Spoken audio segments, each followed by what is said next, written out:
Boker Tov, Shalom à tous, à toutes, Bezrat Hashem, bienvenue.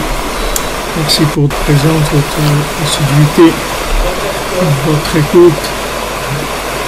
Voilà, Bezrat Hashem, une journée de plus. Hashem nous en donne. Il peut se passer beaucoup de choses très très bonnes, extraordinaires, et de dépenses, Bezrat Hashem. Ça va marcher. Il faut savoir qu'Hachem ne va pas faire faillite, ça va marcher. En fin de compte, tout va marcher. Hachem, tout le monde, Hachem. Le Nachman a dit j'ai gagné, je vais gagner. S'il n'y avait pas eu toute la marloquette qu'il y a eu contre Rabbi Nachman, mais surtout Rabbi Natan. Quand il a mis peut-être contre Rabbi Natan, il a vu que c'était arrivé à quelque chose de tellement dur. Il a dit il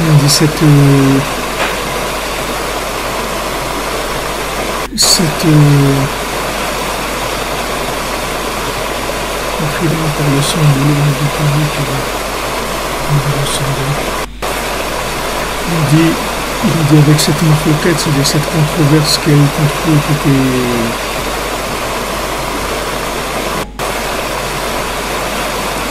tellement forte. Il dit ils ont retardé Moshiach de au moins 100 ans avec ce qu'ils ont fait. C'est-à-dire tout ce qu'il y a eu après. Tout ce qui s'est passé malheureusement, tout ce malheur, tout ce qu'il y a eu, c'est parce qu'il y a eu cette controverse contre Rabbi Natan. Alors Hachem, que on le mérite dans une génération où ça c'est les choses elles se sont calmés. Attendez, il y a un problème de son là. Vous entendez quelque chose derrière.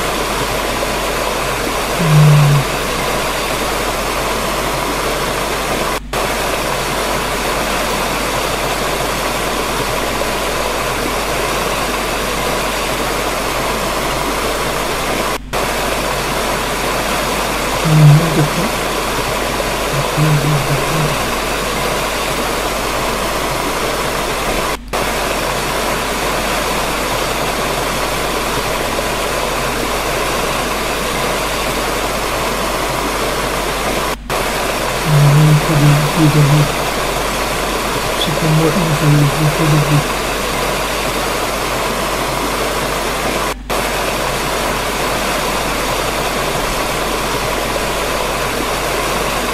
C'est inaudible.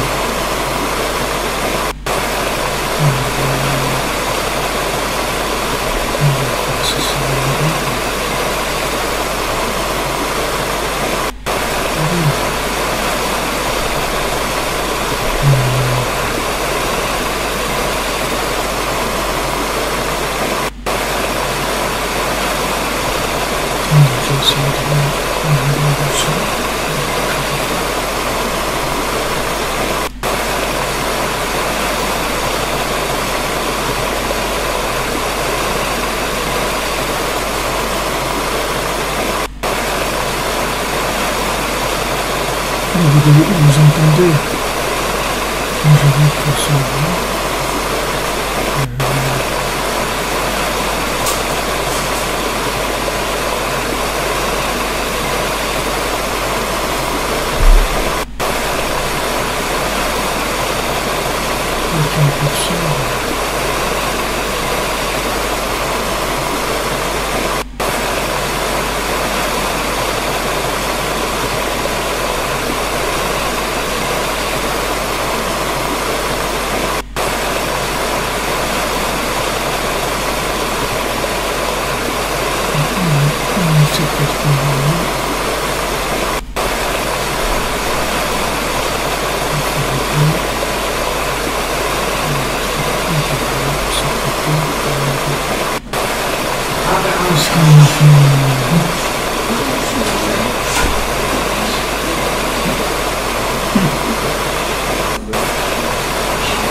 pas le terme ou pas.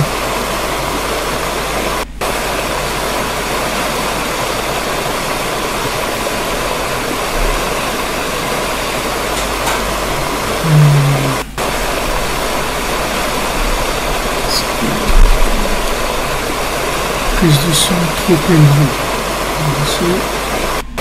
Prise de son trop élevée.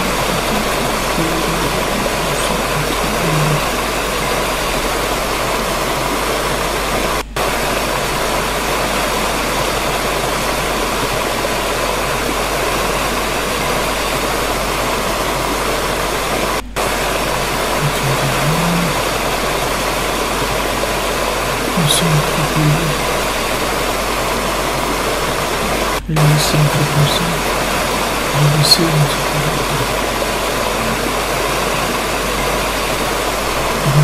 C'est trop bon.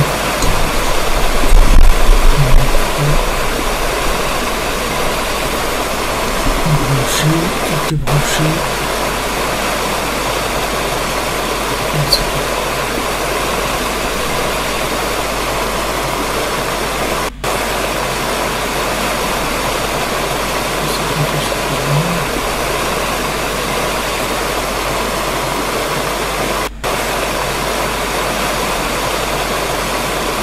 C'est plutôt ça que bon.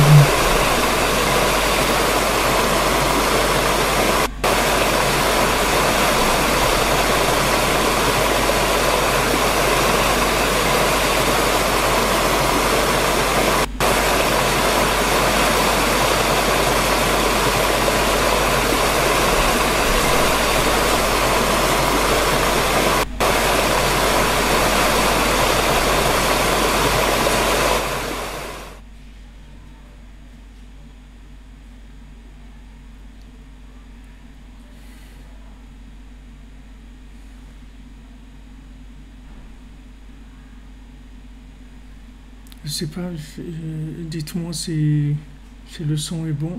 J'ai baissé le niveau, mais je sais pas si c'est ce qu'il fallait faire. Dites-moi si le son est bon. J'attends.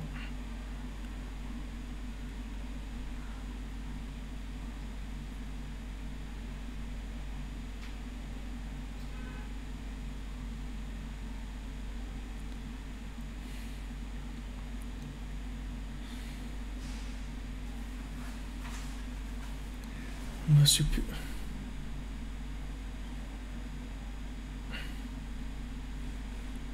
On va mettre ça.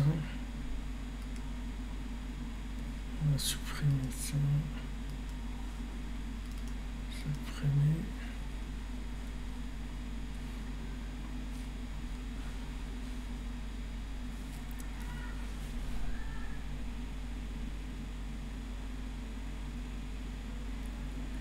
Ouais. Bon, là je crois qu'il n'y a pas de bruit de fond là. Je vois que ça bouge normalement.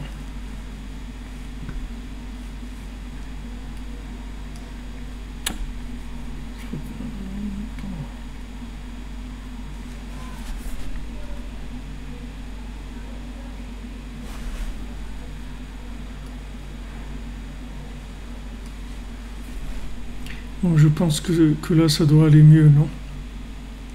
Je vois qu'il n'y a pas de son. Le son décalé, ouais.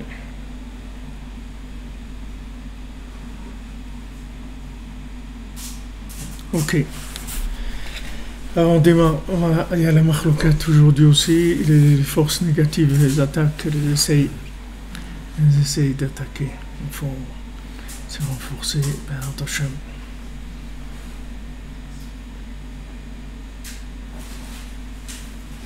Ouais, c'est vrai. J'ai décalé un petit peu, ouais. Zrat Hashem. Alors hier on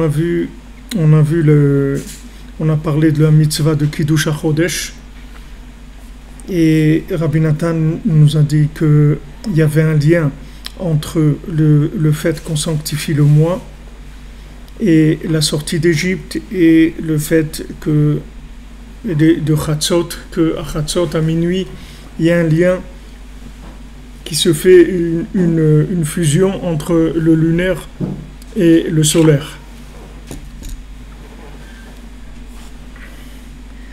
Alors, on avait vu donc que ça, c'était l'inclusion du jour dans la nuit.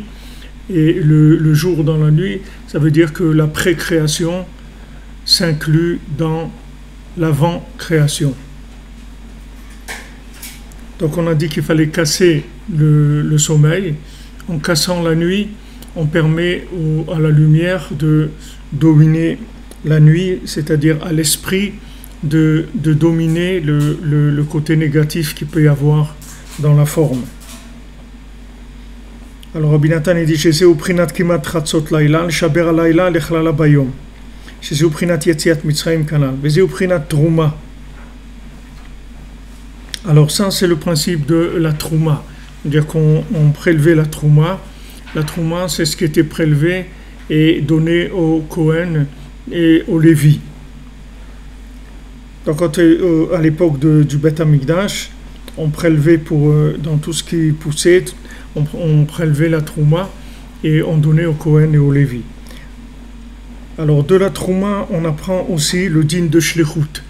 C'est-à-dire que de la trouma, on apprend le din d'envoyer.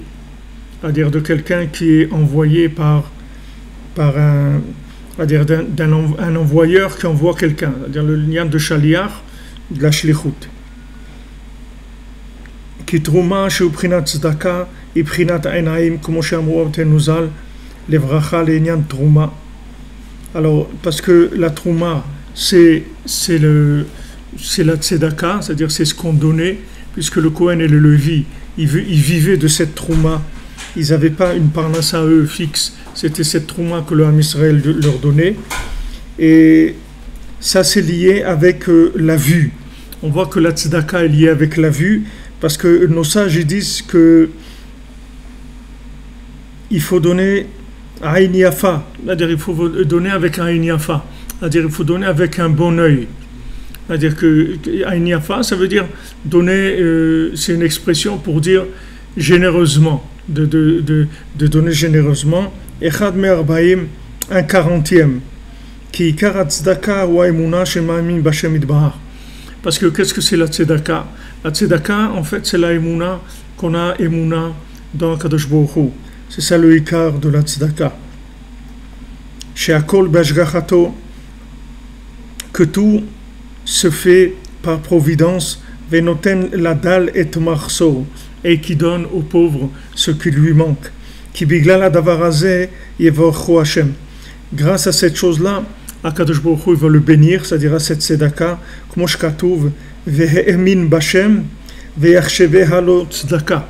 C'est écrit pour Abraham Avinu que le fait qu'il a eu la emuna dans Hachem, ça lui a été considéré comme tzedaka. Donc on voit que la emuna, c'est la tzedaka. Pourquoi la emuna, c'est la tzedaka? Quel rapport, Béhémet? Quel rapport entre la emuna, la confiance dans Hachem, et la tzedaka? La tzedaka, je donne, ok, j'ai travaillé, etc. J'ai de l'argent, je prélève une partie, je donne à ceux qui ont besoin. Je donne à des pauvres, je donne à des institutions, je donne à des livres, je donne là où j'ai envie de donner, d'accord? Quel rapport il y a entre la foi et la tzedaka? La tzedaka, comme la foi, c'est le contraire de la logique. Parce que normalement, quelqu'un qui a gagné son argent, pourquoi il va le donner à quelqu'un d'autre? Il va dire à l'autre, écoute, si maintenant tu as besoin, que Dieu est grand, il va t'envoyer, c'est tout. Pourquoi moi je dois diminuer de ce que j'ai pour te donner? D'après la logique de ce monde, d'après la logique de Esav, il n'y a rien à donner du tout. C'est-à-dire chacun pour soi, on dit chacun il a ce qu'il a, pourquoi il va donner? Maintenant, quand on donne la tzedaka, c'est le même principe que la emuna. La emuna, c'est quoi? C'est que logiquement, Hachem il m'a mis dans ce monde. Ce monde-là, il marche avec la logique. Il y a une logique dans ce monde. Il y a une logique, je comprends des choses. Alors je vais d'après ce que je comprends. Pourquoi tu veux que j'aille avec la emuna? Pourquoi tu veux que j'ai la foi dans Hachem? Maintenant, il y a des choses ici qui sont compréhensibles. Il y a la science, il y a la philosophie, il y a la psychologie, il y a tout ça. Pourquoi tu veux que j'ai confiance en Dieu? Voilà, je vais d'après ça. J'ai un problème, ok, alors je vais me faire soigner, je vais me faire traiter, j'ai un truc, je vais travailler, je vais construire, je vais faire. Il y a des éléments dans ce monde. Je vais d'après les éléments de ce monde. Pourquoi tu veux que j'ai la foi? Quand tu as de la foi, en fait, c'est considéré comme un don de toi-même. C'est-à-dire que quand tu as confiance dans Hachem, ça veut dire que maintenant, tu as décidé de ne pas être ce que tu peux être d'après ta logique. Comme maintenant, d'après la logique, quand tu donnes de l'argent à quelqu'un, normalement tu devrais garder ton argent pour toi. Il n'y a pas de raison que tu lui donnes. La même chose dans la vie, tu dois aller d'après ce que tu comprends. Pourquoi tu vas voir la Emouna? Tu comprends que les choses, voilà, il y a des systèmes de cause à effet, ça fonctionne, etc. Ça roule. Il y a de la politique, il y a de la philosophie, il y a beaucoup de choses. Ces choses-là, elles donnent des résultats, elles disent, voilà, si tu fais comme ça, alors il va y avoir ça. Si tu aides les pays comme ça, après tu pourras avoir ça, etc. Tu vas t'implanter là, tu vas faire ça, tu vas faire ci. Bon, tu vas entrer dans la Emouna. La Emouna elle-même, c'est une Tzedaka. C'est-à-dire la Emouna elle-même, dans ce monde, c'est un don de soi. Parce que ici, dans ce monde-là, c'est beaucoup plus facile d'aller d'après la logique que d'après la Tzedaka. C'est-à-dire d'après la Emouna. Comme dans la Tzedaka, c'est quelque chose qui fait évoluer l'individu. C'est quelqu'un qui veut évoluer, c'est écrit pour la Tzedaka, Pato Artiftach. C'est-à-dire que ouvrir, tu dois ouvrir ta main. Tu dois ouvrir ta main. C'est-à-dire que maintenant, quand Hachem, il t'a donné, que bon Hachem, tu as ce qu'il faut, il ne te manque pas le manger, etc. Alors tu vas ouvrir ta main, c'est-à-dire tu vas donner à celui qui a besoin. D'accord? Maintenant, quand tu vas donner à celui qui a besoin, en fait, ça va ouvrir la bénédiction pour toi. C'est-à-dire que maintenant, du moment où toi, tu as dépassé les lois naturelles, puisque maintenant tu es allé dans le sens inverse, ce monde-là, c'est un monde où on doit prendre normalement. C'est pas un monde où on doit donner. C'est pas un monde où on donne. C'est d'après la logique, il faut prendre. C'est-à-dire que plus tu prends, et plus tu vas avoir, et plus tu vas être bien. C'est la logique de ce monde, elle est comme ça. Donc maintenant, quand tu donnes, tu vas dans le contraire de la logique. Quand tu vas dans le contraire de la logique, alors tu commences à te connecter à la troisième dimension. C'est-à-dire tu commences à te connecter à l'au-delà. Et à ce moment-là, quand tu te connectes à l'au-delà, alors les règles du jeu ne sont plus les mêmes. C'est-à-dire que, en fait, de la même manière qu'Hachem il te donne la possibilité de faire des choix, soit de comprendre par la logique, soit de comprendre d'aller avec la Emouna, Hachem te dit voilà, regarde, maintenant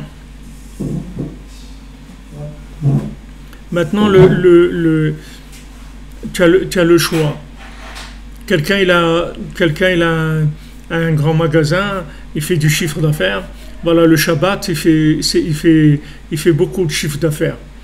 Hachem lui dit regarde, si tu fermes moi je te demande de fermer ton magasin le Shabbat. Elle dit mais moi c'est difficile pour moi parce que moi j'ai fait ce magasin là pour gagner, etc. Si je ferme le Shabbat, c'est un jour où il y a beaucoup de ventes, les gens ne travaillent pas, ils viennent acheter, donc c'est un jour où je peux faire beaucoup de recettes le Shabbat. Hachem il te dit tu fermes le Shabbat. Alors maintenant tu as le choix, tu vas d'après la logique de ce monde, il n'y a pas de raison de fermer le Shabbat, c'est un jour où il y a beaucoup d'activités. Maintenant, tu vas d'après la parole d'Hachem. Hachem, il te demande de fermer le magasin le Shabbat. Alors, tu vas contre la logique. C'est-à-dire que normalement, tu vas perdre, logiquement. Logiquement, tu vas perdre. Hachem, il te dit non. Tu fermes le Shabbat, tu ne vas pas perdre, tu vas gagner. Tu ne vas pas perdre. Il dit, mais comment je vais gagner? Comment, si je ferme, je gagne? Normalement, il faut faire du chiffre. Comment en fermant, je vais gagner? Alors, Hachem, il dit, regarde. il y a une autre dimension. Il y a une autre dimension que tu connais pas, qui est cachée de ta logique. Si tu veux la voir, il faut que tu rentres dans le jeu. C'est-à-dire c'est un jeu. Si tu rentres dedans, tu vas voir la 3D. Si tu rentres pas dedans, tu vas rester en binaire, en logique. Comme qu'une fois, un commerçant il m'a raconté, il avait des difficultés, trucs, c'était difficile. Et il y a quelqu'un qui est rentré dans son magasin, il lui a dit je vais vous acheter tout ce qu'il y a là dans le magasin. Tout le stock, il lui a acheté d'un coup tout. Tout ce qu'il avait, il lui a acheté dans le magasin, d'un coup. Et lui, bon, Hachem, c'est quelqu'un, il ferme Shabbat. Mais c'est quelque chose d'impressionnant, c'est-à-dire que il y a des choses qui se passent qui ne sont pas logiques. Comment quelqu'un rentre, il achète tout ce qu'il y a dans le magasin? Quelqu'un rentre, il achète 1, 2, 3 articles, 5, tout. Ça vient parce que la personne, elle est branchée sur la 3e dimension, c'est-à-dire sur la Emouna. Du moment où tu te branches sur la Emouna, les règles du jeu, elles changent. C'est plus les mêmes règles du jeu. C'est-à-dire tu donnes la main à Hachem, tu lui permets d'intervenir dans ta vie, donc tu passes sur une autre façon de vivre complètement.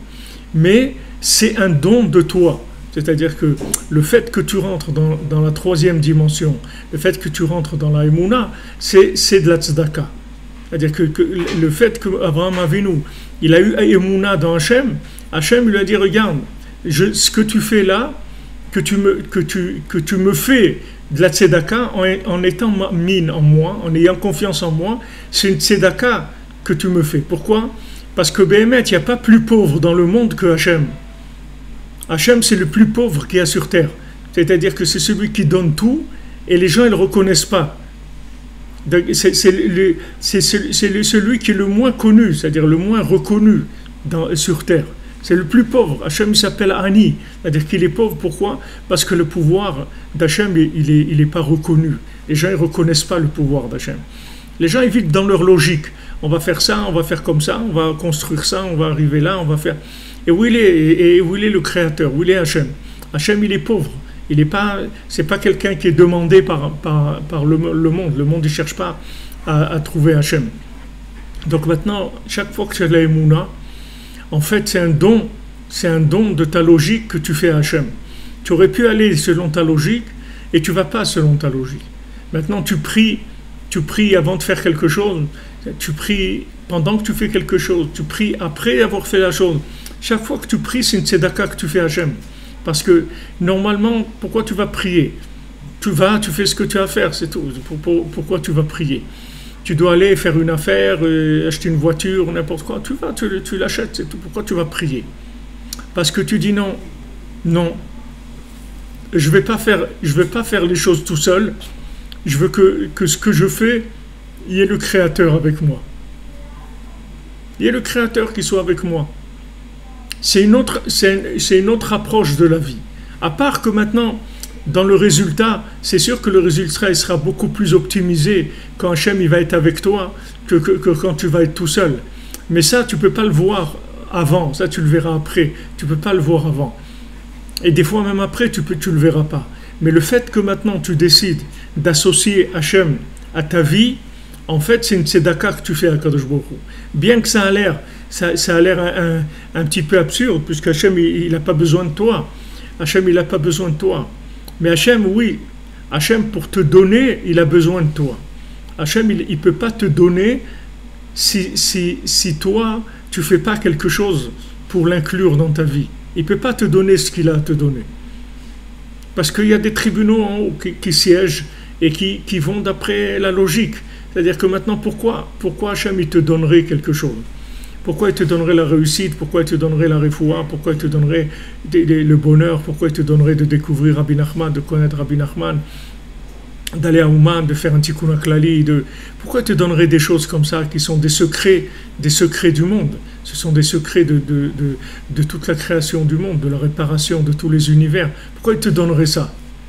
Il y a des tribunaux en haut qui sont dans la logique. Donc maintenant, Hachem, il veut te donner. Hachem, il veut tout te donner. Hachem, il dit que miséricordieux, il veut tout te donner. Seulement pour que lui puisse te donner, il faut que toi, en fait, tu lui donnes à lui. Il faut que toi, tu lui donnes. Du moment où toi, tu lui donnes, alors lui, il peut te donner. Si toi, tu lui donnes un tout petit peu, lui, il te donne. Pitrouli, que petar shel machat, bevtarachem que pitro shel olam. Vous ouvrez-moi une porte comme le chat d'une aiguille, et moi je vous ouvre comme une porte d'une salle, une porte immense. Mais cette porte-là que tu dois ouvrir, en fait c'est pour toi. Mais c'est pour toi que tu le fais. Mais comme c'est caché de toi, tu sais pas, tu peux pas te rendre compte. Comme un enfant. Un enfant, tu lui dis, regarde, mange ou fais tes devoirs, quelque chose comme ça. Et j'ai pas envie, truc et tout. Il dit, regarde, fais-le pour moi. Fais-le pour moi. Fais-le pour moi, mange pour moi, fais-moi plaisir, fais-le pour moi. Alors l'enfant, il dit, bon d'accord, maman, je vais te faire plaisir, ok, je vais manger. Mais maintenant, c'est pas pour sa mère qui mange. C'est pour lui qui mange, c'est pas pour sa maman. Ça va rien lui rajouter à sa maman que lui mange. Mais maintenant, lui, comme il n'a pas de da'at, c'est-à-dire qu'il n'est pas conscient de ce qui est en train de se passer, pour pouvoir le faire réussir, on est obligé de lui demander de donner, de se donner lui-même. Et vraiment, l'enfant qui mange, ou l'enfant qui fait ses devoirs, il a vraiment l'impression qu'il t'a fait quelque chose de bien, qu'il t'a fait un chesed, qu'il a fait quelque chose pour toi. Il dit, ouais, moi j'aide beaucoup ma mère et tout, et quand elle me demande de manger, alors je mange et tout, voilà, je l'aide beaucoup, comme ça, elle est contente, etc. Mais c'est quoi, tu l'as aidé, t'as mangé, c'est pour toi que t'as mangé, c'est pas pour elle. Le monde, il fonctionne comme ça. C'est-à-dire, si toi, tu avais le da'at de ce que Hachem, il veut te donner, alors tout de suite, tu ferais ce qu'il faut faire. Mais comme tu n'as pas de da'at, tu n'as pas la conscience véritable des choses, tu n'es pas conscient de ce qui se passe, alors Hachem, il te dit, regarde, fais quelque chose pour moi. Je te demande de faire quelque chose pour moi. Donne la tzedaka au pauvre. Donne la tzedaka à un pauvre. Donne, comme c'est écrit comme la Gemara, elle dit, que celui qu'Hachem, il l'aime, alors il lui envoie un pauvre pour lui demander de la tzedaka. Parce qu'il l'aime. Mais pourquoi maintenant il m'envoie quelqu'un pour donner de la tzedaka? Logiquement, il vient taper à ma porte, je vais être obligé de lui donner de l'argent, je vais diminuer de ce que j'ai dans mon porte-monnaie. Qu'est-ce que j'ai gagné de ça? Non, Hachem, il veut que tu rentres dans un rapport avec lui, un rapport où tu vas donner à Hachem. C'est-à-dire, celui qui donne la tzedaka, en fait, c'est comme s'il jouait le rôle d'Hachem. Parce qu'Hachem, il donne au monde entier de la tzedaka, il donne à manger à tout le monde. À tous les individus, tous les animaux, les plantes, tout, il leur donne à manger, à tous. Qu'est-ce qu'eux, ils lui donnent en contrepartie? Et pas grand-chose par rapport à ce que Hachem, il donne. Hachem, il donne à tout le monde. Alors, quand tu te mets en position de donner, qui est bémettre l'attitude inverse de la logique de ce monde, qui est la logique de Esav, normalement, tu ne dois pas donner, tu dois prendre. Donc voilà, quand tu donnes, tu te places sous la forme de Hachem. Et à ce moment-là, Hachem, il peut t'ouvrir des dimensions qui ne sont pas logiques aussi. Qui ne sont pas logiques. Il y a des dimensions qui ne sont pas logiques. Tu vas passer par des choses qui ne sont pas logiques. Alors plus maintenant tu passes par des situations qui ne sont pas logiques, et que dans ces situations-là qui ne sont pas logiques, tu résistes, tu restes dans la Emouna, avec ça, ça t'ouvre des portes. Des portes extraordinaires. Et à Hebron, il y a un tzaddik qui s'appelle le Sdechemed. Le Sdechemed, il a écrit des Sfarim, Sdechemed. C'est des Sfarim, des livres. Il s'appelle le Sdechemed. Maintenant, le Sdechemed, c'était un étudiant normal. Il était à la yeshiva, il étudiait normalement. Et il y avait quelqu'un comme ça qui était jaloux de lui, il voulait l'embêter, etc.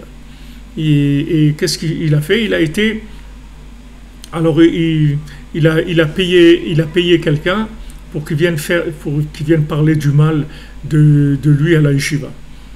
Alors cette femme-là, c'était une femme, il a payé, et elle est venue voir le Rosh Yeshiva. Elle a dit, voilà, vous avez un élève, il a dit qu'il s'appelle comme ça, le Sdechemed. Elle lui a dit, voilà, et il profite de moi, etc. Et il ne me paye pas. Il doit me payer normalement, il ne me paye pas pour ce qui me profite de moi. Alors le Rosh Yeshiva, il a entendu quelque chose comme ça, il a dit quoi, un élève de ma yeshiva et tout, il fait des choses comme ça, c'est des problèmes de mœurs comme ça et tout, il l'a jeté de la yeshiva. Il est sorti un nom comme ça sur lui, et qu'il faisait des choses pas bien, etc. Il a été renvoyé de la yeshiva. Quand il a été renvoyé de la yeshiva, donc il était cassé par ça, bien sûr, parce que lui arrivait. Bon, lui, dans sa conscience, il était tranquille, mais tout ce côté-là social qu'il a attaqué et tout, c'était très très dur pour lui. Alors il a raconté, il a dit que quand après il est passé par cette épreuve-là, il a eu une ouverture d'esprit extraordinaire qui est venu, il a commencé à écrire ces sfarim-là par pure inspiration. C'est de l'inspiration pure. C'est-à-dire il était plus du tout dans la logique de l'étude dans laquelle il était d'habitude. Il a reçu une troisième dimension dans l'étude, et il a commencé à découvrir des secrets de la Torah extraordinaires. Et en fait, après, cette femme-là, elle a eu des gros problèmes et tout. Donc elle l'a cherché, elle est venue le voir. Elle lui a dit voilà, je voudrais te demander pardon pour ce que j'ai fait, j'ai menti et tout. Je voudrais te demander pardon pour ce que j'ai fait. Alors il lui a dit je te pardonne à une condition, c'est que personne ne sache ça, que ça reste comme c'est. Que personne ne sache que c'était pas vrai ni rien, parce que l'autre aussi vient avoir des problèmes et tout. Qu'on en reste là. C'est tout, qu'il n'y a pas Et mais ça, c'est qu'après sa mort ou des trucs qu'ils ont raconté cette histoire-là. Mais de son vivant, il ne voulait pas que, même qu'il lui a pardonné, il ne voulait pas de rachat au niveau social, il ne voulait pas de réhabilitation sociale. Comme on fait des fois des trucs à titre posthume, ils leur font des réhabilitations à titre posthume, pardon à titre posthume, ou nommer des gens à titre posthume, etc., ou les mettre au Panthéon, ou je ne sais pas quoi, Simone Veil au Panthéon, des trucs comme ça, pas besoin de ça. Il a dit, voilà. Mais il a reçu une bénédiction, et la bénédiction, c'est la troisième dimension. Si tu veux recevoir la bénédiction, ça veut dire qu'il n'y a plus de logique. 1, ça peut faire 1000. 1, ça peut faire 100 000. Mais 1 plus 1, ça peut faire 2 milliards. Alors le loto, David, le loto. 10 shekels. On a gagné 10 shekels. Bon, on 10 shekels. Il nous manque des zéros. On n'est pas assez. On ne s'annule pas assez. Il faut s'annuler plus de zéros. Plus de zéros.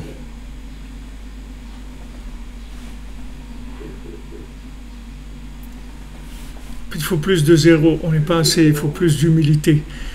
On a le 1, on a 1 0, il faut plus de 0 encore, plus de soumission. Ben Hashem, voilà, on a gagné la loterie, on a gagné 10 shekels. Ben Hashem, ça viendra. On va avancer. Alors maintenant, quand tu décides du chemin à prendre, du chemin que tu veux prendre dans ta vie, si tu décides maintenant de vivre dans la troisième dimension, donc tu vas te connecter dans quelque chose qui a plus de logique.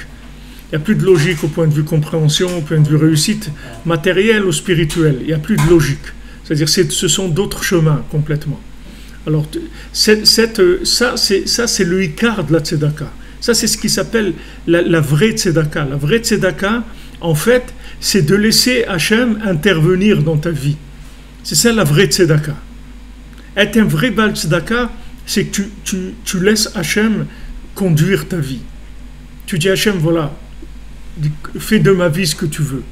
Je te donne ma vie. Toi, fais de ma vie ce que tu veux. Je veux pas, moi, faire... Moi, je veux pas. Fais-toi de ma vie ce que tu veux. Moi, je veux pas. Moi, je peux faire des choses, mais je vais pas les faire. Je vais pas les faire d'après moi-même. Et quand je dois faire des choses, je m'habitue à inclure Hachem dans ma vie. Quand je dois faire des choses, alors j'inclus Akadosh Baruch Hu dans ma vie, de manière à ce que les choses elles soient toujours connectées. Mais par principe fondamental, je veux dire à Hachem que je lui donne ma vie. En fait, je lui donne rien du tout, puisque c'est à lui. Ma vie, elle lui appartient. C'est un jeu. C'est pas quelque chose de vrai.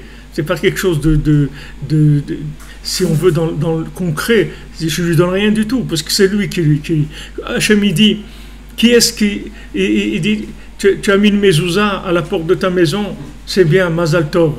Qui est-ce qui t'a donné la maison pour que tu mettes la mezouza?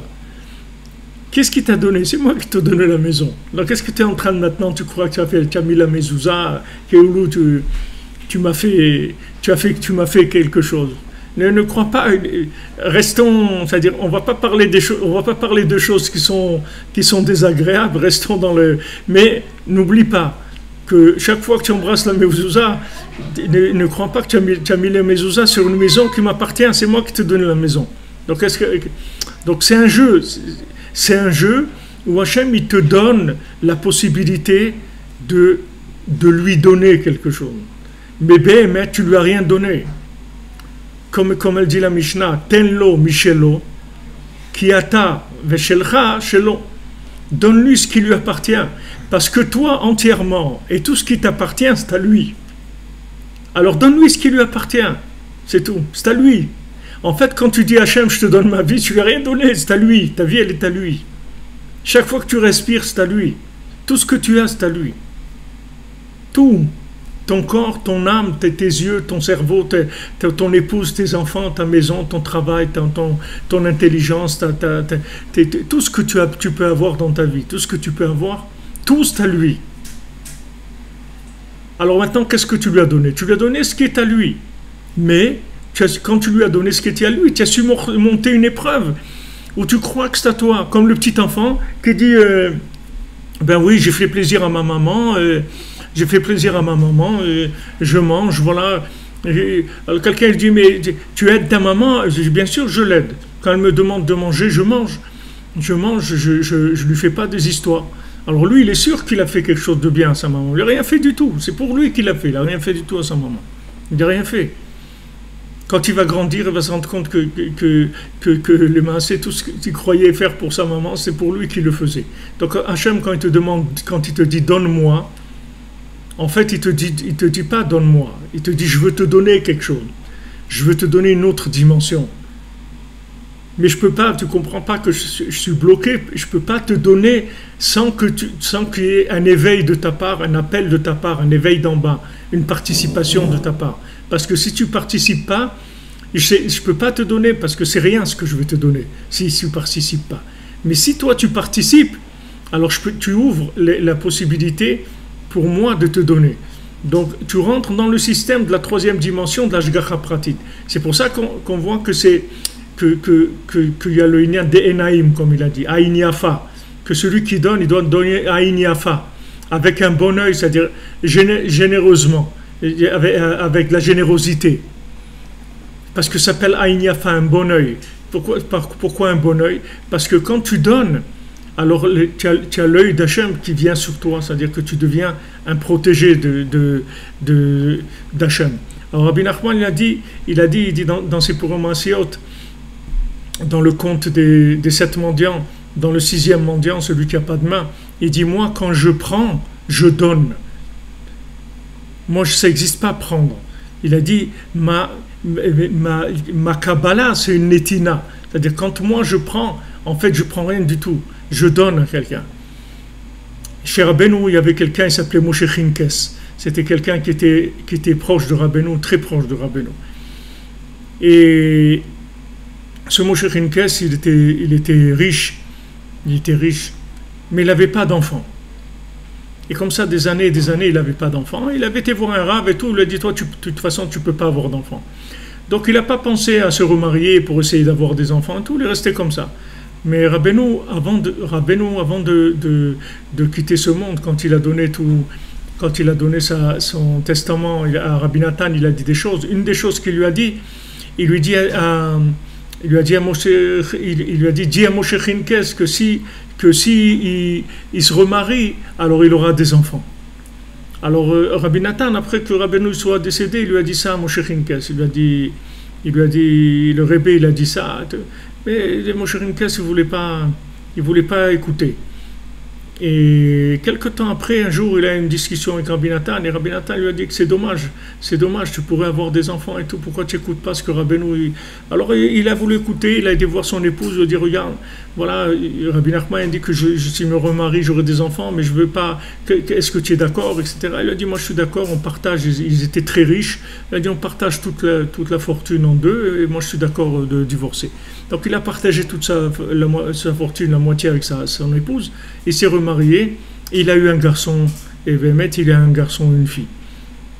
Mais ce Moshe Rinkes là, il est devenu un opposant, à Rabbi Nathan.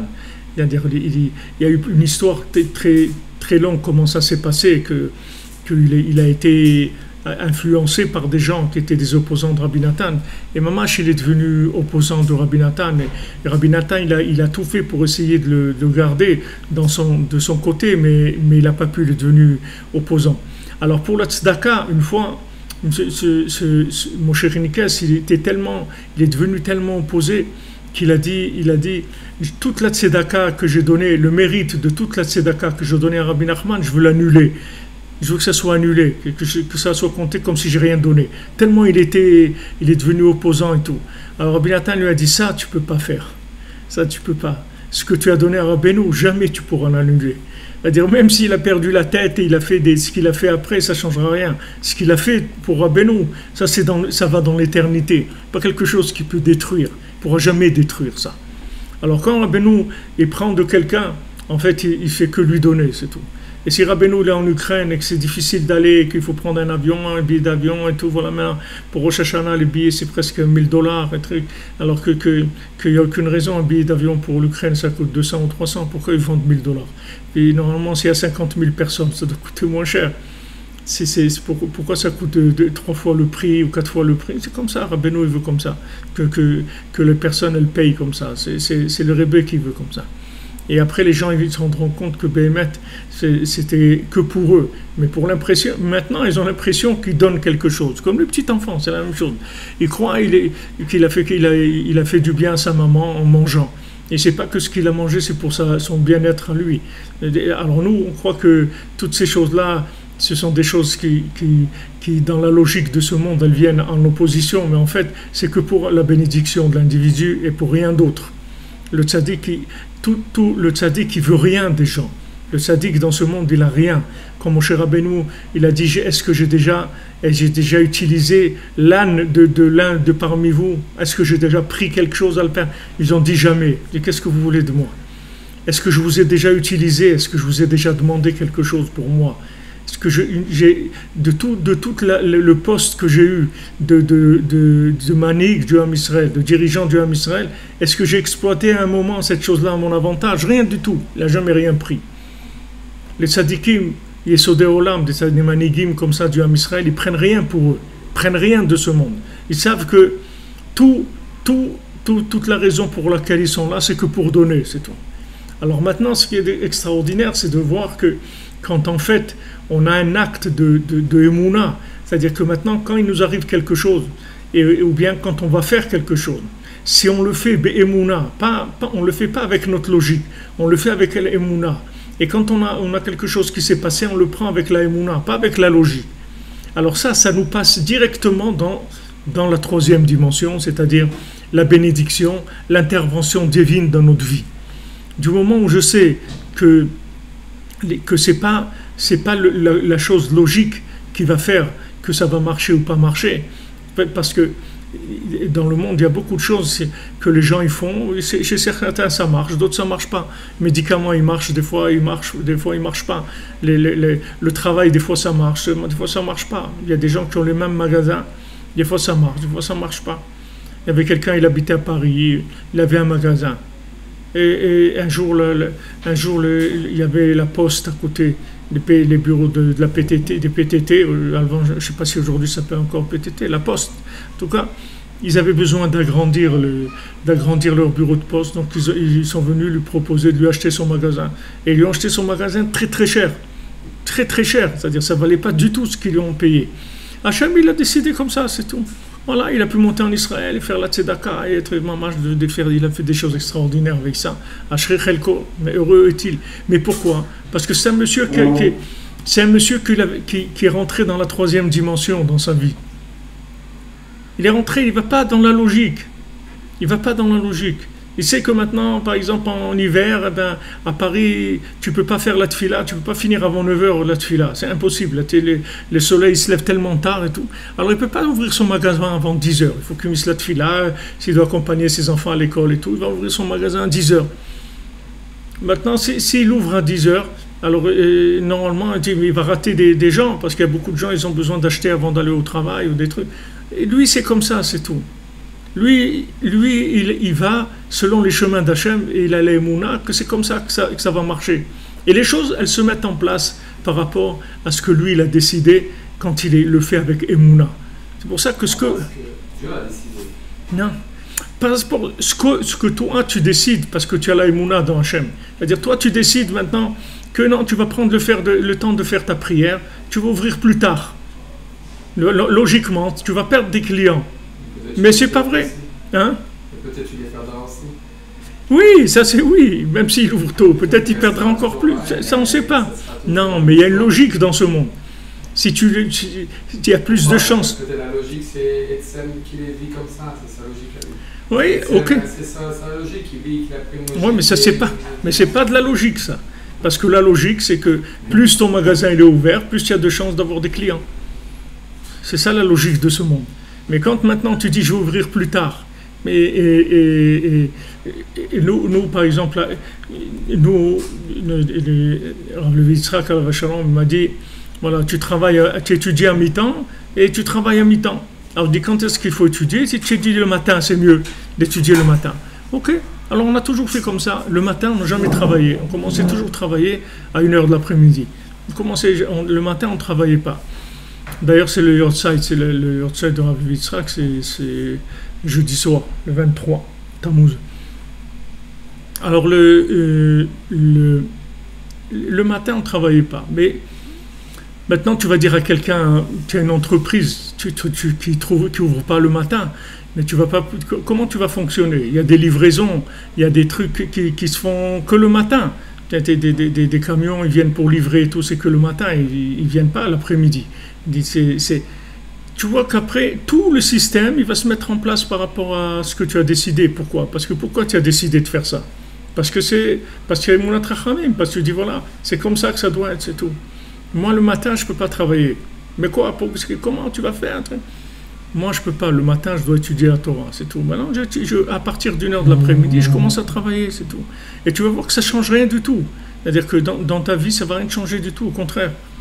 Au contraire, tu vas voir plus, parce que tu passes dans une autre dimension.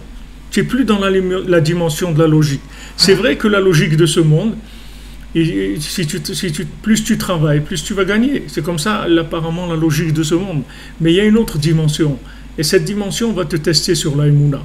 Et la Emouna, en fait, c'est un don que tu fais à Hachem. Pourquoi il n'y a pas une plus grande logique de vivre par rapport à la Emouna et par rapport à la logique de ce monde? De rester avec la logique de ce monde et de savoir que c'est une ashgata pratique, d'aller, la personne va travailler le matin, tout va se comporter plus normal. Il sait très bien que c'est tout ça, c'est Dieu, et il ne les serve pas, parce que même comme ça, c'est encore un truc à cause à effet. Parce que si je sais que je vais pas aller suivant la logique du monde, parce que je sais que de toutes les façons, j'aurai un résultat, que Dieu va me donner ça. Donc encore une fois, je retombe dans le même truc, sauf que je retombe dans un monde que moi j'ai construit.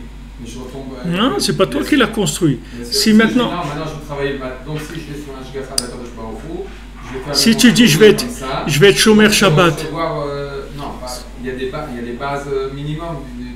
Si tu même. Non, mais il y a des gens pour eux d'être chômeur Shabbat, c'est une tzedaka qu'ils font Hachem. Parce que d'après eux, ils n'ont pas de raison d'être chômeur Shabbat. Comme vous avez dit à chaque fois, Rabbi Nachman dit tant que ça ne touche pas le Kitzur Shulchan Aruch. Ouais. Ok, mais on n'a pas besoin de toucher Kitzur Shulchan Aruch pour changer toute notre vie. On peut vivre suivant la logique de ce monde et aller suivant Kitzur Shulchan Aruch. Et pour nous, on est obligé de vivre une très grande ashgacha parce que les choses, il faut les prendre suivant une ashgacha pratique et les recevoir comme une ashgacha pratique. Oui, mais quand tu fais ça, c'est-à-dire quand tu considères la chose avec Emouna, Quand tu prends la chose avec Emouna, quand tu vas avant de manger, tu fais une bénédiction. Après tu prends le temps de faire Birkat Amazon, tu fais tes prières quand il faut les faire, etc. Tout ça, c'est un don de toi-même que tu fais. Parce que dans ce monde, il n'y a pas de raison de faire ça pour le fonctionnement de ce monde. Tu vois bien que la plupart des gens sur Terre, ils prient pas 3 à 4 fois par jour. Ils font pas ça. Même les religieux, il y avait ici Rav Shmuel Shapira. Et son voisin, c'était Rav Eliashiv. Alors, Shalom. Eliashiv, ça fait pas longtemps qu'il est parti, il y a 3 ans. Il avait 102 ans, Rav Eliashiv. Rav Shmuel Shapira, il était plus jeune, il est des niftar plus jeune. Mais Rav Shmuel Shapira, il dit, parce que les deux, c'est des gens qui étudient jour et nuit. Et il dit, mais moi, je dois étudier comme Rav Eliashiv, c'est sûr. La Gemara, tout ce qu'il étudie, j'étudie comme lui. Mais en plus, je dois faire Chatzot, je dois faire Itbodedut, je dois aller à Ouman, je dois faire Tikkun HaKlali tous les jours. Il y a des choses qu'il dit, ça c'est le côté Breslev que j'ai, que je dois faire encore plus que lui. C'est-à-dire qu'il y a un don, si tu veux, de toi-même par rapport à la Emouna. Même dans la logique de la Torah, à part la logique du monde.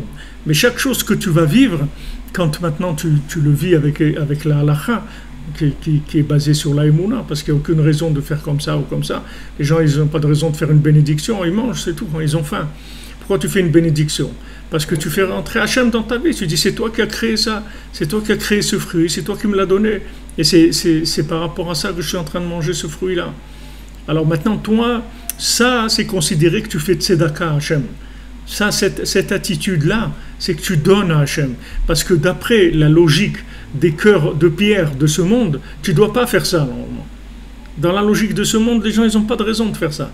Donc, chaque fois que tu vas faire quelque chose qui a un rapport avec la Emouna, même si tu vis, comme tu dis tout à fait normalement, dans les règles de ce monde, mais tu vas les vivre avec la Emouna, ça s'appelle un don de toi. Et en fait, quand tu fais don de toi, tu permets à Hachem d'intervenir dans ta vie, pour ton bien, toi. Mais lui, il te le considère comme de la tzedaka. Tu vois, il lui dit, voilà, Amram Avinu, tu as eu la Emouna en moi, je te le considère comme la tzedaka. Mais en fait, la Emouna qu'il est en lui, c'est Hachem qui lui a donné, c'est pas lui qui l'a donné, c'est Hachem qui lui donne. C'est dans son intérêt à lui. Le fait qu'il a eu la Emouna dans Hachem, il a vécu des miracles, il a vu des choses extraordinaires, il est rentré dans le feu de Kasdim. Il est rentré dans le feu, il n'a pas brûlé. Son frère, il a dit, à quoi mon frère, il rentre dans le feu, il ne brûle pas. Mais qui c'est mon frère? Et moi aussi, je vais rentrer. Il est rentré dans le feu, il est brûlé. Son frère, il a brûlé. Le frère d'Abraham Avinu. Abraham Avinu, il est rentré dans le feu, il n'a pas brûlé. Son frère, il a brûlé. Quelle différence il y avait entre les deux? C'est que Abraham Avinu, il a mis sa confiance dans Hachem. Le fait qu'il a mis sa confiance dans Hachem, Hachem, il considère ça comme si tu lui fais une tzedaka. C'est-à-dire tu lui donnes ta vie, alors que tu n'as pas de raison de faire ça, logiquement. Il n'y a aucune raison que tu fasses ça dans la logique de ce monde. Donc le fait que tu fais ça, tu donnes en fait ta vie à Hachem. Tu donnes ta vie à Hachem.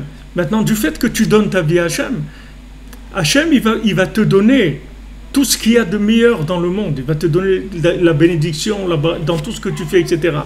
En fait, toi, tu es gagnant, mais quand tu donnes au début, tu n'es pas conscient.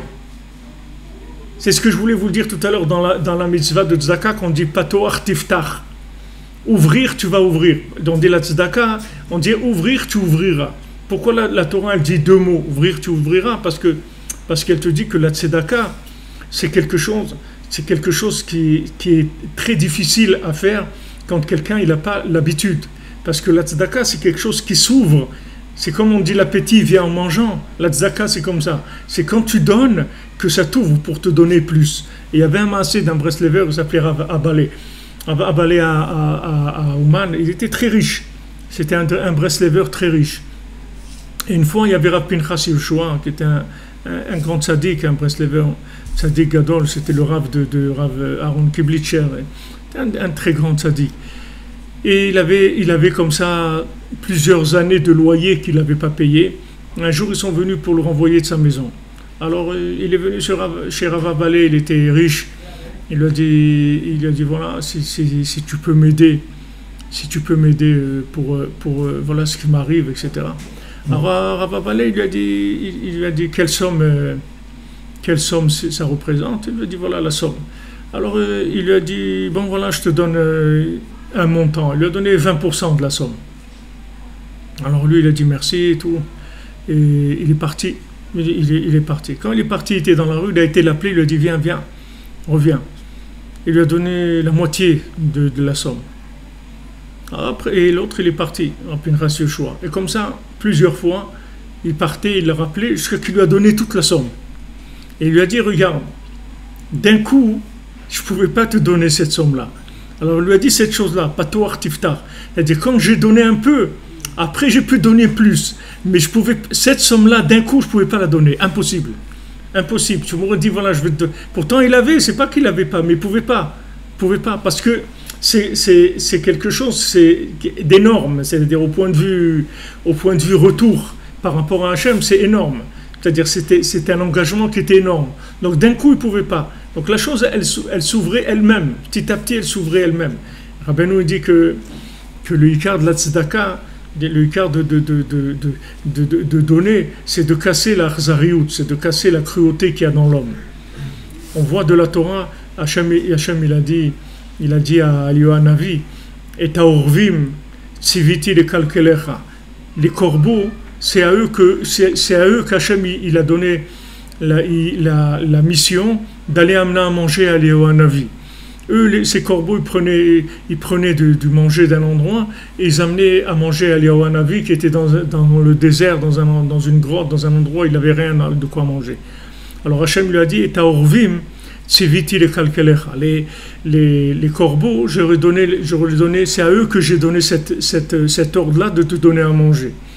Alors Rabbeinu, il dit ça dans l'Écoute Moran, il dit, les Orvim, les corbeaux, le corbeau c'est un animal, il est très cruel. Il mange ses propres enfants, il les mange. C'est-à-dire, il est très très cruel, le corbeau. Et Hachem, il lui a dit à lui d'aller donner à manger à Yohanavi. Il dit, c'est toi qui vas aller amener à manger. C'est-à-dire, il lui a fait casser sa nature à cet oiseau-là. Alors Rabbeinu, il fait tout un enseignement, il dit que la tzedaka, elle commence à partir du moment où tu n'as pas envie de donner, tu ne peux pas donner. C'est-à-dire, tu ne peux pas, c'est trop difficile. Il dit, à ce moment-là, c'est là où ça commence. Parce qu'avant, il y a des gens qui sont de nature généreux, ils donnent, c'est tout. Mais c'est pas de la connexion. C'est-à-dire, il a donné parce qu'il est généreux de nature. C'est-à-dire, quand quelqu'un a besoin, il dit, mais bien sûr, voilà de quoi tu as besoin, quoi je peux t'aider, prends, etc. La tzedaka, elle commence quand tu casses quelque chose. Tu comprends ici pourquoi? Parce que tu peux donner ton argent, mais il y a deux sortes de gens. Il y a des gens, quand ils donnent leur argent, c'est dur pour eux.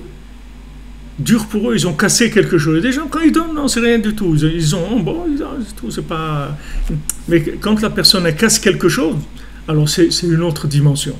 Alors Rabbi Nachman dit, le Ikar de la Tzedaka, c'est de briser la Chazariout, de casser la cruauté. Alors cette cruauté, elle est dans tout. C'est-à-dire que quand maintenant tu veux profiter de quelque chose, tu as envie d'un plaisir quelconque, etc., et tu le donnes à Hachem, Des fois, tu peux passer devant une pâtisserie ou un restaurant. Des fois, tu te trouves dans des endroits où il n'y a pas du manger cachère, tu vois. Et tu vois là-bas des super pâtisseries ou des restaurants où tu sens des odeurs, tu vois des trucs et tout. Mais c'est pas cachère, alors tu peux pas manger. Alors toi, les massés, tu vas dans ton coin, tu manges tu prends ta biscotte et ton truc, et zéro. Parce que tu peux pas manger ça. Mais ça t'est considéré comme une tzedaka. Parce que ça t'a cassé ta cruauté. C'est-à-dire, c'est quoi ta cruauté? La cruauté, c'est que normalement, tu dois manger, tu dois vivre. Pourquoi tu vas te priver?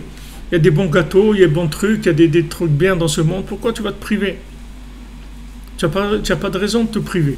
Maintenant, d'après la logique de ce monde. Maintenant, quand avec la Emouna, tu fais un acte comme ça, alors ça t'est considéré comme tzedaka. Alors, quand quelqu'un revient vers la Torah, un Baal Tshuva, que normalement il vivait complètement dans des milieux où il faisait ce qu'il voulait, il mangeait ce qu'il voulait, quand il voulait, il faisait ce qu'il avait envie de faire. Entre guillemets, parce que bon, il y a personne qui fait vraiment ce qu'il a envie de faire, mais en tout cas dans sa tête, il avait l'impression qu'il était libre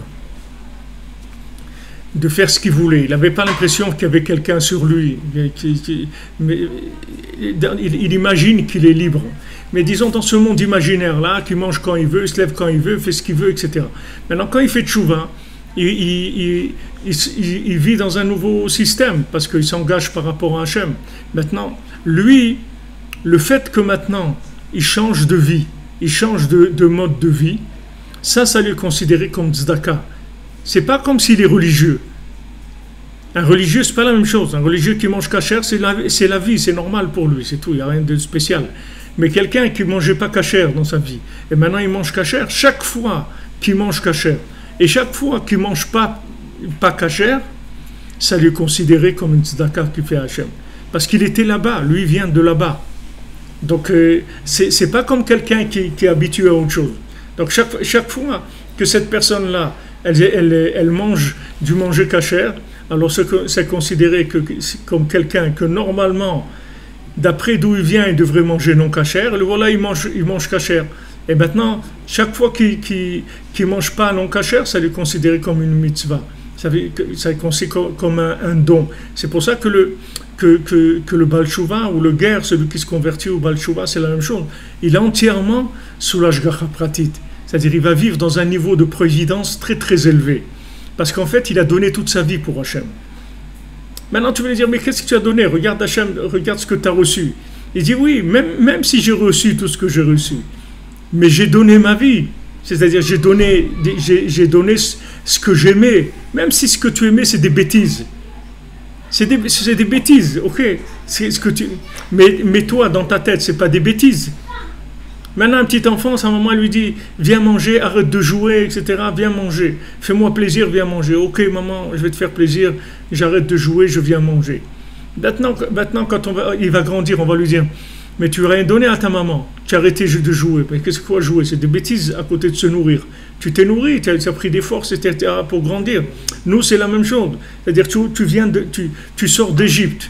Ok, l'Égypte, c'est des bêtises. C'est des bêtises pour qui?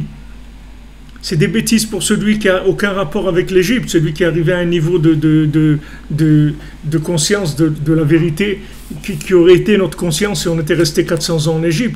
On n'est pas resté 400 ans en Égypte, donc on n'a pas eu cette conscience-là. On est sorti prématurément et on est resté avec cette schizophrénie, c'est-à-dire cette ambivalence en nous. C'est-à-dire d'un côté, c'est vrai que tu es sorti, tu as fait l'effort de sortir, et maintenant, Hachem, tout le temps, il te protégera. Tout le temps, il sera ta protection. Plus maintenant, tu as donné de toi-même, même si c'est de la bêtise. Il y a des gens, ils fumaient du hashish, ils ont arrêté, de la cocaïne, ils ont arrêté des trucs. Ils ont arrêté pour Hachem, c'est-à-dire pour faire Avodat Hachem, pour construire un foyer, etc. Même que tu dis, ouais, mais c'est rien, ça, c'est des trucs de fou. Il n'y a pas c'est rien. C'est rien pour quelqu'un qui n'a rien à voir avec ça. Mais quelqu'un qui est dans une addiction quelconque, même quelqu'un qui arrête de manger du chocolat, qui mangeait 10 tablettes de chocolat par jour, c'est une addiction comme une autre. C'est-à-dire, toutes les choses où tu es devenu esclave dans la consommation de ce monde, quand tu donnes ça pour Hachem, il te donne une protection qui est spéciale. C'est pour ça que Béhémet, un Baal Tshuva, un Ger Tzedek, il a une protection spéciale. Il a une protection spéciale parce qu'en fait, il a donné toute sa vie pour Hachem. Il a donné toute sa vie. Hachem, il dit, jamais j'oublierai quand tu as quitté l'Égypte et que tu as été après moi dans le désert, dans une terre qui n'était pas... Tu as été après moi dans le désert, dans une terre qui n'était pas du tout... qui n'était pas du tout fertile, qui n'était pas du tout cultivable.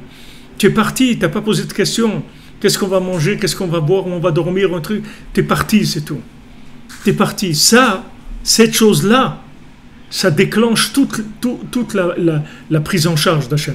Cette partie-là. Et en fait, si on n'est pas sorti d'Égypte, si on n'est pas resté 400 ans en Égypte, en fait, on a été plus gagnant de sortir avant que d'attendre 400 ans. Parce qu'on aurait été 400 ans, on serait sorti d'après la logique. On aurait compris que le bien c'est bien et le mal c'est mal. Mais comme on est sorti au bout de 210 ans, on a été attiré par la parole divine, mais d'un autre côté, l'Égypte c'est quelque chose qui vivait en nous, qui était là, qui était présent. Il y a des gens, ils sont en Israël, je me rappelle maintenant, ça y est, parce qu'il y a tout en Israël. Mais il y a 25 ans et tout, les gens, chaque fois que quelqu'un est à Paris, il fallait qu'il lui ramène un camembert ou un truc et tout, parce que ça lui manque, le pauvre. Tu lui dis, mais allez, t'es fou, tu viens en Israël, qu'est-ce que tu fais avec le camembert? Mais qu'est-ce que tu veux? Le bonhomme, il mangeait du camembert toute sa vie, sa tête, c'est un camembert. Qu'est-ce que tu veux qu'il fasse? Qu'est-ce que tu veux qu'il fasse? C'est sa vie. Alors, il est là, et chaque fois qu'il manque de camembert, eh bien, c'est un don de sa vie. C'est pas, ne crois pas qu'Hachem, il sait pas. Ne crois pas qu'Hachem, il regarde que les grandes choses, les gens qui sont arrivés. Il n'y a pas de grandes choses. Il n'y a pas de grandes choses. Chacun ce qu'il donne. Et ça, il n'y a que Hachem qui le sait. Il n'y a personne qui sait ce que tu donnes. Il y a chacun personne ne sait chaque matin qu'est-ce que tu donnes pour faire ce que tu fais pour Hachem. Ça, c'est chacun, c'est quelque chose qui est énormément intime et qu'il n'y a que Hachem et le tzaddik qui savent ça. Il n'y a personne qui sait ça. Parce que même si les gens ils disent ouais, il vient tous les jours à la synagogue, ou tous les jours il fait ça, ou tous les jours il va au mikvé, ou tous les jours il fait tikkun haklali, personne ne sait qu'est-ce que le don de soi pour arriver à faire ces choses-là. Personne ne sait. C'est pour ça que les Maaseh, plus maintenant la sortie d'Égypte, la tchouva, elle a été prématurée, et plus en fait tu reçois sur toi une providence divine. On avait les ananim, on avait les anané kavod qui nous entouraient, on avait ces nuées de kavod. Peut-être c'est les nuées qui nous accusent qu'on a volé à l'Iran, ces nuées-là, je ne sais pas. Mais en tout cas, on avait ces nuées qui étaient autour de nous et qui nous protégeaient. Ces nuées qui nous protégeaient. Il y avait devant nous pour aplanir le terrain, pour nettoyer, pour enlever tous les scorpions, les trucs et tout. Il y avait pour éclairer aussi. Il y avait derrière aussi pour nous protéger. On était comme dans un berceau.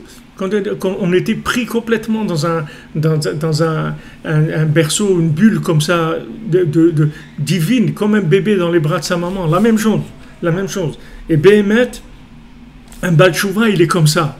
Seulement le problème, c'est que le Baal Tchouva, au bout de quelques années, il commence à devenir un professionnel. C'est ça son problème. C'est que s'il restait toujours comme il était au début, il n'aurait aucun problème du tout. Hachem, il le prend en charge complètement. Mais à un moment, comme il commence à fréquenter des gens et il commence à s'habituer, quand ça commence à être plus facile pour lui, alors il croit que c'est vrai, c'est-à-dire que maintenant il est dedans, etc. et tout, c'est normal, et ce qu'il fait c'est normal, et qu'il met les tefilines tous les jours c'est normal, qu'il fait ça, qu'il mange kasher c'est normal, qu'il fait shabbat, tout, il croit que ça c'est normal. Maintenant il est devenu professionnel.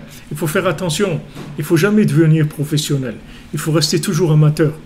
Parce que tant que tu restes amateur, dans le mot amateur il y a le mot aimer. Tant que tu restes amateur, tu vas aimer ce que tu fais. Tant que tu es, et tu vas être aimé, et tu vas être protégé par Hachem. Si tu deviens un professionnel, tu vas t'habituer à la logique, même si c'est une logique dans un système qui est un système de religieux, mais c'est une logique. Hachem, il préfère les gens qui ne sont pas dans la logique. Parce que du moment où tu n'es pas dans la logique, c'est lui qui s'occupe de toi. Et il veut s'occuper de toi. Il y a des parents comme ça, et même que leurs enfants, ils ont réussi dans la vie, ils ont tout ce qu'il faut, etc. Mais quand même, ils leur achètent des choses, ils leur amènent des casseroles à la maison, ils leur achètent des choses. Pourquoi? Et l'enfant, il dit, mais j'ai pas besoin, j'ai tout ce qu'il faut. Il dit, non, pour moi, tu restes le petit enfant qui était à la maison, et moi, il comprend que moi, j'ai besoin de te donner. Même si, Baruch Hashem, tu as tout ce qu'il faut, mais moi, j'ai besoin de te donner. Donc maintenant, avec Hachem, toute la finesse, c'est de grandir Béhémet.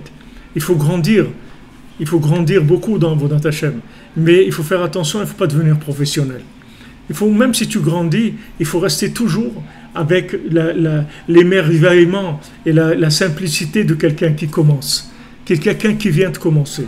Savoir que chaque jour, c'est un cadeau gratuit. Il n'y a pas de professionnalisme chez Hachem. Il n'y a pas d'héritage. Lo Yerusha, c'est pas un héritage, la Torah. La Torah, ça ne s'hérite pas, même pas d'un jour à l'autre. Chaque jour, c'est un cadeau d'Hachem. Mais pour ça, il faut faire attention de ne pas rentrer dans le système professionnel, c'est-à-dire de ne pas se croire un pro de la Torah. Même si, Baruch Hashem, ça marche pour toi, tu avances, étudies, tu fais des choses extraordinaires, tu as construit et tout, mais retourne tout le temps à la case départ. Toujours à la case départ, pour que tu restes avec cette fraîcheur, cette jeunesse, sinon tu vas vieillir. Sinon, tu vas commencer à devenir un exploitant. Il ne faut jamais devenir un exploitant. Il faut toujours être émerveillé. Tu vois, un enfant, ce n'est pas un exploitant du tout. Un enfant, il n'est pas exploitant du tout. Il ne sait pas ce que c'est d'exploiter. Rien. Il ne connaît pas du tout cette notion-là. Il faut rester comme ça. Il ne faut pas devenir un exploitant. Il faut rester toujours, tu reviens à la case départ. Ça se fait avec des conseils, comme on a dit, de Khatsot. C'est-à-dire, tu casses le sommeil. Le sommeil, c'est ça. Le sommeil, c'est que tu crois que tu deviens un pro. Il n'y a personne qui est pro dans ce monde. Tout le monde vit rien qu'avec du chesed d'Hachem. Il n'y a pas de professionnel dans ce monde. Ça n'existe pas de professionnels. Ça n'existe pas des gens qui savent, qui maîtrisent. Tu maîtrises rien du tout. Tu sais rien du tout. Le monde change. Tu vois combien ça change tout le monde. La vie d'un individu, elle peut changer en une seconde. Il n'y a personne qui sait, qui a une maîtrise. Donc il faut rester toujours dans ce début-là. Et Hachem, il a beaucoup aimé cette sortie d'Égypte où on a fait don de notre vie, vraiment. Dans l'aventure, on est parti à l'aventure totale. On est parti à l'aventure. Regarde, même en Israël, regarde aujourd'hui, les gens, ils viennent de France, ils montent, etc.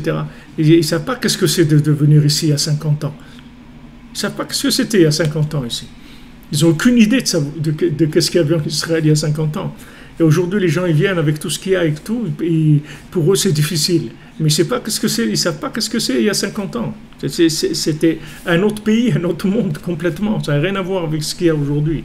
Donc maintenant, heureux celui qui reste tout le temps à la case départ. Tout le temps. C'est-à-dire, tu reviens tout le temps, tu reviens au départ. Tout le temps, tu reviens au départ. Tu remercies Hachem et tu considères que tout ce que tu as, même si ce cadeau que tu as, il se répète et il grandit, Baruch Hachem, et que Hachem il te donne encore plus et plus et plus. Toujours savoir que c'est un cadeau. Pour que tu restes un amateur, c'est-à-dire tu restes avec cet amour, cette fraîcheur du début. Que chaque fois que tu fais quelque chose, tu t'émerveilles et tu es content de le faire. Toi. Sinon, tu deviens un pro, après, tu perds le goût des choses. Alors en fait, quand on est sorti au bout de 210 ans d'Égypte, il y a un côté où c'était pas une sortie qui était complète, puisqu'il n'y avait que 20% qui sont sortis, et que maintenant, Bezrat Hashem, tout le monde va revenir, donc ça va être une autre chose complètement.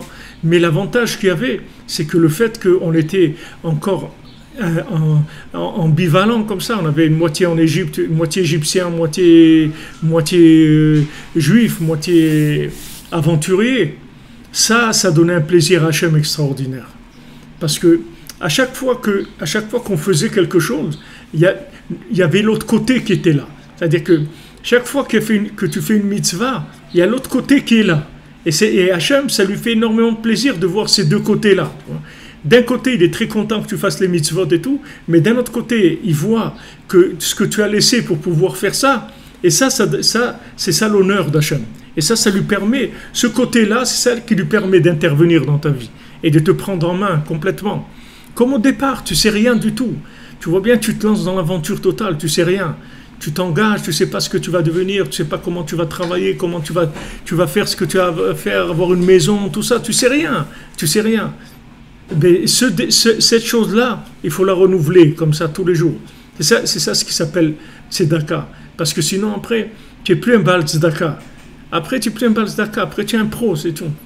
Après, tu es un pro. Et même si tu donnes la tzedaka et tout, mais c'est de façon professionnelle.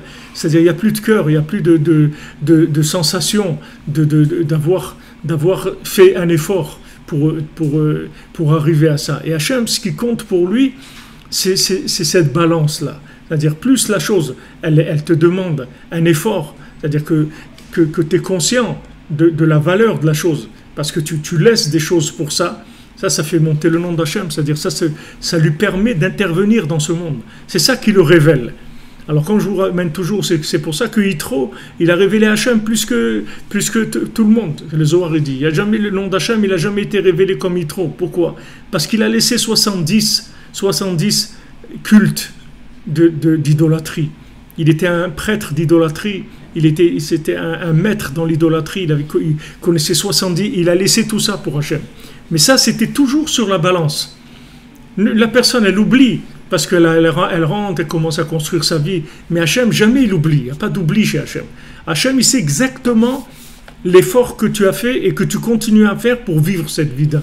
Et ça, c'est ça qui lui fait plaisir plus que tout. Les gens ils croient que quand tu viens un pro, alors c'est bien. Mais Hachem, ce qu'il aime, c'est les amateurs. Même Rabbi Nachman, il dit moi j'aime les nouveaux, j'aime les amateurs. J'aime pas les pros. J'aime les amateurs. Tu vois, il vient, il découvre, il est tout emballé, c'est extraordinaire. Au début, il est emballé, après, il se fait emballer. C'est-à-dire que si après il devient professionnel, il rentre dans un emballage. Alors qu'au début, c'était lui qui emballait. Mais après, il se fait emballer par le côté professionnel. Alors ça, il trachoute cette tzedaka pour Hachem. Ça, c'est extraordinaire de voir aussi que cette notion-là, que Béhémet, que chaque fois que tu fais quelque chose avec Emouna, tu fais tzedaka à Hachem. Chaque fois que tu fais ta prière et tu n'as pas envie de la faire, c'est une tzedaka que tu fais pour Hachem. Donc, en fait, tu fais grandir le nom d'Hachem grâce à ce don de toi. Et tu lui permets d'intervenir dans ta vie. Et toi, tu es le premier gagnant de ça.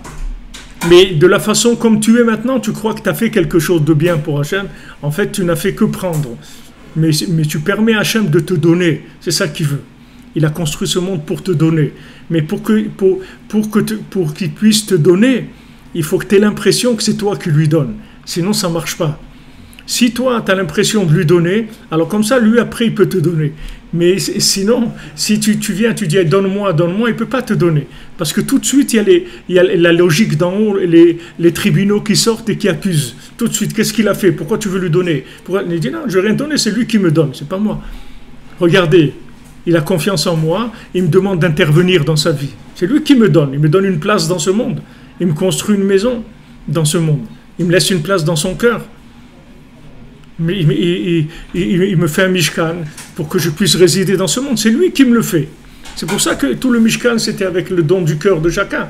Hachem dit, je ne veux pas que vous me fassiez une maison si vous n'avez pas envie.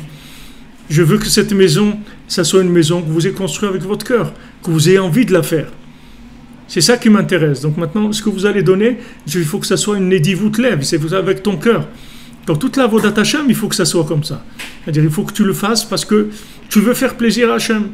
Maintenant, tu n'as pas envie de faire la prière, ok. Mais pourquoi tu le fais? Tu veux faire plaisir à Hachem. C'est pour ça que tu le fais. Mais ça c'est extraordinaire. C'est ça qui permet à Hachem d'intervenir dans ta vie. En fait, tu as fait plaisir à personne. Hachem, il n'a rien à faire de ta prière. Qu'est-ce qu'il a à faire? Il lui manque quelque chose. Ce qui lui manque, c'est la possibilité de t'aider. Il ne peut pas t'aider gratuitement si toi, tu n'as pas l'impression que tu lui as donné quelque chose. Si tu comprends ce principe-là, c'est-à-dire que c'est cette clé-là, c'est pour ça que j'insiste un petit peu, je reste un peu plus tard, mais parce que c'est extrêmement important de savoir ça. C'est la base de la Avodat Hashem. C'est la base de la Avodat Hashem. Et celui qui était contre, quand je vous ai parlé au début, qui était contre Rabbi Nathan, le Rav qui a fait toute la marloquette contre Rabbi Nathan. Alors une fois, il y avait le grand Shavuot, ils ont appelé le grand Shavuot de Rabbi Rebbeinu, il avait déjà quitté ce monde. Mais à Shavuot, il y avait 80 qui sont venus chez Rabbi Nathan. Et chez ce Rav-là, qui était opposé à Rabbi Nathan, il a entendu ça, quoi, 80, ça l'a énervé, il a donné des papiers à ses chassidim, il a dit, voilà, je vous garantis que si vous tuez des Breslevers, je vous donne part au monde futur. Vous êtes sûr que vous allez au Gan Eden. Tuez-les les Breslev et tout. Bah, moi, je l'ai écrit, là, il a signé et tout pour ça. Et lui, il avait 500 personnes, lui, à Shavuot. Alors quelqu'un lui a dit, mais lui, il a 80, Rabbi Nathan. Et toi, tu as 500. Pourquoi que tu es énervé? Il lui dit non. Les 500 qui viennent chez moi, ils viennent rien que pour de l'argent, pour avoir des bénédictions d'argent et tout. Lui, les 80 qu'il a, c'est que des gens qui veulent s'approcher d'Hachem. Il le savait pourquoi il était jaloux, pourquoi il y avait toute cette guerre-là. Il le savait que 500, c'était des figurants qu'il avait. C'était pas des gens. Pourquoi il venait? Il venait, c'était pour faire marcher la machine à sous, c'est tout. Il dit voilà, tu vas chez le rabbi, il va te faire la bénédiction, tu vas marcher tes affaires, tu vas gagner de l'argent, etc. Pour ça qu'ils étaient là-bas. Mais ceux qui étaient chez Rabbi Nathan, c'était tous des bras cassés, tous des gens qui n'avaient rien du tout. Ils voulaient qu'une seule chose, c'est Chatzot, Itbodedou, prier Hachem, faire tchouva, et tout, c'est tout ce qui les intéressait. Et ça, c'est ça qui l'énervait terriblement. Ça l'énervait terriblement, cette chose-là. Bon, Hachem, c'est ça l'héritage que Rabbeinu nous a donné. Ashreinu, Toda Rabba. Voilà exactement que vous dites, monsieur Terrier.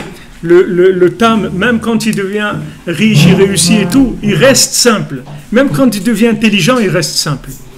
C'est très bien ce que vous dites là, c'est tout à fait ce qu'on a dit. C'est-à-dire, il reste pachout. Même qu'il est devenu gouverneur sur tous les gouverneurs, et maintenant il est devenu même instruit et tout, mais il est resté pachout comme le début. Mais ça, c'est une super chorma pour ça.